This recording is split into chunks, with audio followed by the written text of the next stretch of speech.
Bonjour, écoutez ce proverbe de sagesse et transformez votre vie aujourd'hui. J'ai laissé votre demande de prière dans les commentaires et nous prierons pour vous et toute votre famille. Le proverbe de Salomon est une parole de sagesse face aux défis auxquels nous sommes confrontés quotidiennement.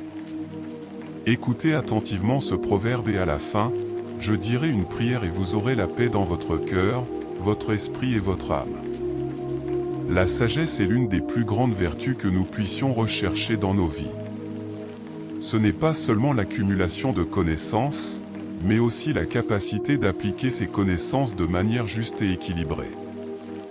Dans la tradition biblique, la sagesse est souvent vue comme un don divin, une source d'orientation morale et de prudence dans les décisions quotidiennes. Les Proverbes, un livre de l'Ancien Testament, sont un trésor de conseils pratiques et de réflexions sur la façon de vivre une vie sage et droite. En nous plongeant dans ces enseignements, nous pouvons trouver direction, réconfort et une compréhension plus profonde du monde qui nous entoure. Proverbes chapitre 1. Les Proverbes de Salomon, fils de David, roi d'Israël. Pour apprendre la sagesse et l'instruction, pour comprendre les paroles d'intelligence. Pour recevoir l'instruction dans le bon comportement, la justice, le jugement et l'équité. Pour donner de la prudence aux simples, et de la connaissance et de la discrétion aux jeunes. Le sage entendra et augmentera son savoir, et le discernant obtiendra des conseils. Pour comprendre les proverbes et les paraboles, les dictons des sages et leurs énigmes. La crainte du Seigneur est le commencement de la sagesse, les fous méprisent la sagesse et l'instruction. Écoute, mon fils, l'instruction de ton père, et ne rejette pas l'enseignement de ta mère. Car ils seront une guirlande de grâce pour ta tête et des colliers pour ton cou.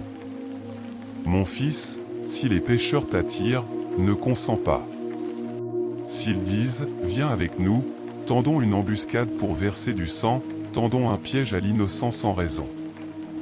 Engloutissons les vivants, comme le Sheol, et tout entier, comme ceux qui descendent dans la fosse. Nous trouverons toutes sortes de biens précieux, nous remplirons nos maisons de butin. Jette ton sort parmi nous, nous aurons tous une bourse commune.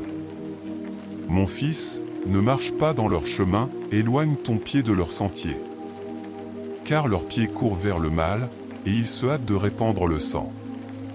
Car en vain le filet est tendu sous les yeux de tout oiseau. Mais ces hommes tendent une embuscade pour leur propre sang, ils dressent un piège pour leur propre vie.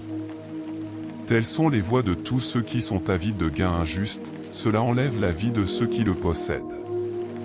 La sagesse crie haut dans la rue, sur les marchés elle élève sa voix. À la tête des rues bruyantes elle crie, à l'entrée des portes de la ville elle parle. Combien de temps, ô simples, aimerez-vous la simplicité? Combien de temps les moqueurs prendront-ils plaisir à se moquer et les insensés haïront-ils la connaissance? Tournez-vous à ma réprimande, voici, je répandrai mon esprit sur vous, je vous ferai connaître mes paroles. Parce que j'ai appelé et que vous avez refusé d'écouter, j'ai tendu la main et personne n'a prêté attention. Et vous avez ignoré tous mes conseils et n'avez voulu aucune de mes réprimandes. Je rirai aussi de votre calamité, je me moquerai lorsque la terreur vous frappera. Lorsque la terreur vous frappera comme une tempête et que votre calamité viendra comme un tourbillon, lorsque la détresse et l'angoisse vous atteindront. Alors ils m'appelleront, mais je ne répondrai pas, ils me chercheront assidûment mais ne me trouveront pas. Parce qu'ils ont détesté la connaissance et n'ont pas choisi la crainte du Seigneur.